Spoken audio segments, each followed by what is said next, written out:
आज या ठिकाणी बहुवीर कला सदन अकादमीच्या माध्यमातून आयोजित केलेल्या या गृहिणी फक्त तुझ्याचसाठी या आगळ्या वेगळ्या सांस्कृतिक कार्यक्रमामध्ये उपस्थित आमचे ज्येष्ठ मार्गदर्शक माननीय जयंती पेंगळीकर सर, या ठिकाणी उपस्थित श्रीयुत शेवाळे मामा, श्रीयुत हमदे मामा आणि याच्या संयोजिका माननीय मीनाक्षीताई, सर्व उपस्थित पदाधिकारी, सर्व या ठिकाणच्या महिला बंधू आणि भगिनी,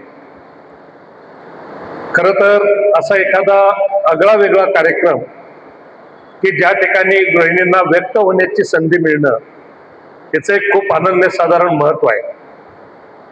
आणि आज खरं तर आज आपण सगळ्यांनी बातम्या पाहिल्या असतील की ज्यांनी केवळ या देशात नाही जगामध्ये आपल्या स्वराने सर्वांना मंत्रमुग्ध केलं आणि एक नवी ओळख या ठिकाणी भारतीय संगीताची सर्व जगाला पर्यंत पोहोचवली, अशा आशाताईंचं आज दुर्दैवी निधन झालं आणि त्यांनाही आपण या ठिकाणी भावपूर्ण श्रद्धांजली अर्पण केली. परंतु एक महिलांचं असणारं स्थान हे खूप अनन्यसाधारण, त्याचं एक महत्व आहे. आणि हे लक्षात घेऊन खरं तर मीनाक्षीताईंनी अशा प्रकारच्या उपक्रमाचं आयोजन केलं आणि 9वं वर्ष अशा या कार्यक्रमाचं आहे. याच्याबद्दल मी त्यांचं खूप खूप अभिनंदन या ठिकाणी करतो. कारण की ही एक खूप देशाची एक शक्ती आहे महिला ही. आणि हे लक्षात घेऊन आता या 2-4 दिवसानंतर आपल्या देशाचे पंतप्रधान माननीय नरेंद्रभाई मोदी हे पण आता एक विशेष कायदा घेऊन आपल्याला या देशाच्या संसदेमध्ये सर्व संसदीय मंडळामध्ये महिलांचं प्रतिनिधित्व वाढवण्यासाठीचं बिल आता ते या 2-4 दिवसामध्ये या 16 तारखेला ते संसदेमध्ये आणतायत. आणि अशा या महिला शक्तीच्या, या नारी शक्तीचं त्यांना स्वतःला या ठिकाणी येता यावं, त्यांना या ठिकाणी व्यक्त व्हावा यावं आणि याच्यासाठीचा या कार्यक्रम उपक्रम हा या ठिकाणी आहे. कारण की या सगळी कुटुंब व्यवस्था ही या समाजाचा जो काही महत्वपूर्ण भाग आहे, त्याचा कणा जर कोण असेल तर त्या ठिकाणी ही गृहिणी हा त्याचा कणा असते. कारण हे सर्व कुटुंब एकत्र ठेवणं, अनेक घरं त्यासाठी जोडणं आणि आपली संस्कृती ही एका पिढीकडून दुसऱ्या पिढीकडे जे काय आहे ते प्रवाहित करणं, याचं महत्वाचं काम या गृहिणींच्या माध्यमातून होत असतं.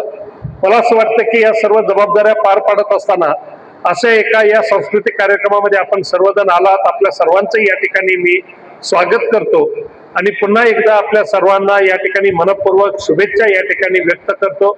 एक आमचा पुढची एक बैठक असल्यामुळे थोडं खरं तर खूप चांगलं या ठिकाणचं सादरीकरण, अगदी एका छोट्या या ठिकाणच्या या मुलीपासून ते या ठिकाणी जीवनात आणि त्यालाही जे काही रामनवमीच्या दिवशी त्यांनी जे काही गीत या ठिकाणी सादर केलं तेही या ठिकाणी त्यांनी बोलता बोलता सांगितलं. त्यातून ते पूर्ण गीत माझ्या डोळ्यासमोरून तरळून गेलं. पण कधीतरी ते ऐकण्याची नक्की संधी मिळेल याची मी आशा करतो आणि या आपल्या सर्वांना शुभेच्छा व्यक्त करून मी या ठिकाणी थांबतो. नमस्कार.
मीनाक्षीताई यांनी आयोजित केलेला आहे. मीनाक्षीताई या सांस्कृतिक कार्यक्रमात नेहमी भाग घेतात. ते पहिलेपासून म्हणजे जे आपण सामाजिक कार्यात तर आहेच, परंतु महिलांना जास्तीत जास्त प्रमाणात वाव देण्याचा, त्यांच्या कलागुणांना वाव देण्याचा, त्यांना एक आनंद देण्याचा या सगळ्या याच्यामध्ये असतो. गेल्या 4-5 महिन्यापूर्वीच त्यांनी इथे एक शिबिर घेतलं होतं, आपलं बचत गटाचं शिबिर घेतलं होतं. त्या माध्यमातून सुद्धा बऱ्याचशा महिलांनी त्याच्यात सहभाग घेतला होता आणि अशा कार्यक्रम करतात. आणि त्यामुळे त्यांना भारतीय जनता पार्टीने त्यांचं जे आहे त्यांचं कार्य आहे ते कार्य बघूनच एवढं लोकांना त्यांना पद त्यांनी दिलं आहे. आणि तुम्हाला मी सांगतो, तुमच्या सगळ्या साक्षीने सांगतो की ते त्याचं नक्कीच नावलौकिक करतील आणि त्यांच्याकडे जे पद दिलेलं आहे त्याच्यासाठी ते भरपूर मेहनत घेतील. आणि एवढं बोलून मी थांबतो आणि शुभेच्छा देतो. सर्व देवाभाऊच्या बहिणींना सुद्धा शुभेच्छा देतो. आम्हाला मिटिंग असल्यामुळे मी जातोय आणि थोड्याशा मला संपवतो. मला आयोजकांनी बोलवलं, बोलण्याची जी संधी दिली त्याबद्दल मी सर्वांना धन्यवाद मानतो. जय हिंद, जय महाराष्ट्र.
बस एक बार मेरा मान लीजिए, बस एक बार मेरा मान लीजिए,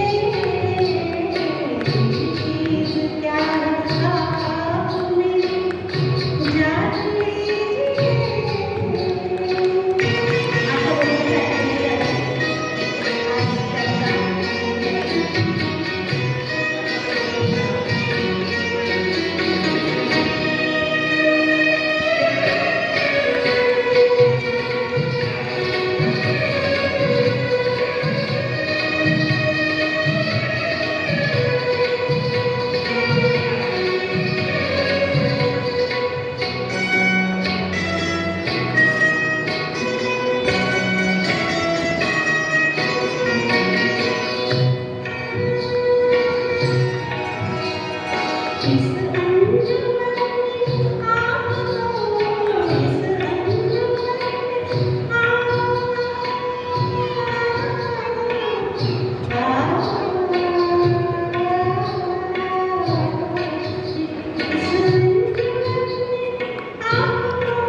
वो फिर नहीं आते।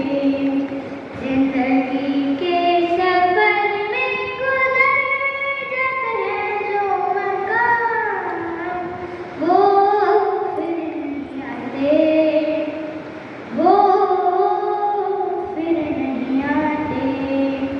फूल खिलते हैं, लोग मिलते हैं, फूल खिलते हैं, लोग मिलते हैं, मगर पतझड़ में जो फूल मुरझा जाते हैं, वो बहारों के आने से खिलते नहीं। कुछ लोग करोड़ जो बिछड़ जाते हैं, वो बहारों के आने से मिलते नहीं। उम्र भर चाहे कोई पुकारा करे उनका नाम, वो फिर नहीं आते, वो फिर नहीं आते। Thank you.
चे लाख लाख धन्यवाद आणि खूप खूप आभार. सर्व कलाकार भगिनींचे पण खूप खूप अभिनंदन.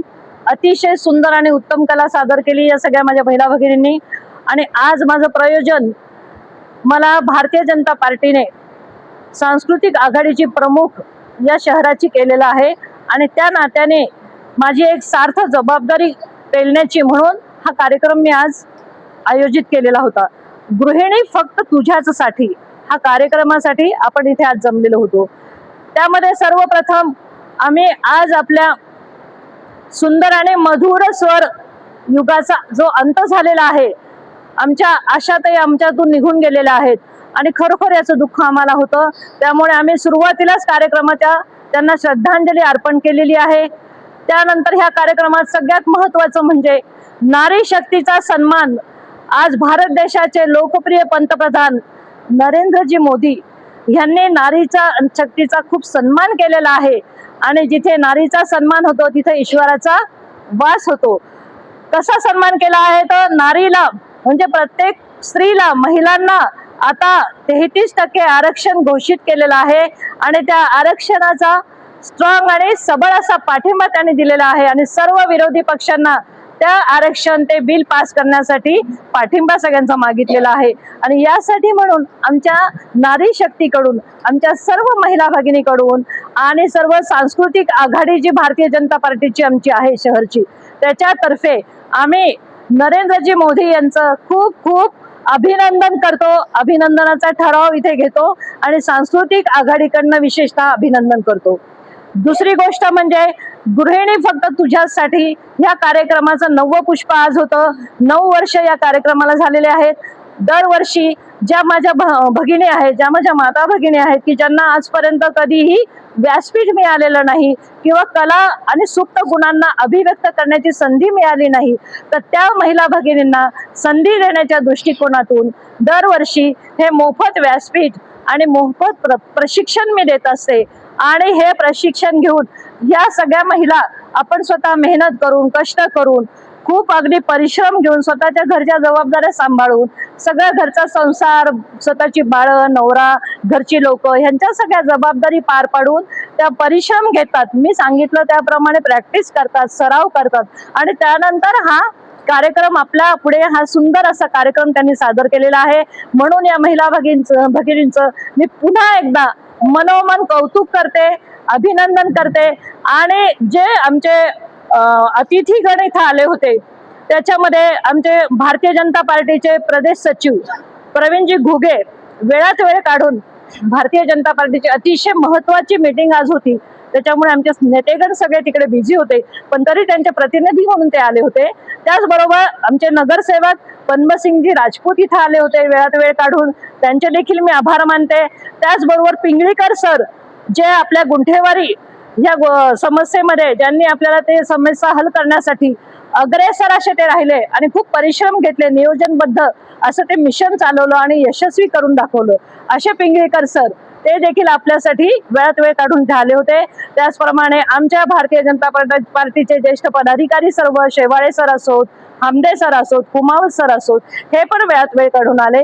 सगळ्या माझ्या बंधू भगिनी सगळेजण वेळात वेळ काढून त्यांनी आपला अनमोल जीवनातला वेळ आमच्यासाठी दिला याबद्दल मी खरोखर त्यांचे लाख लाख धन्यवाद मानते.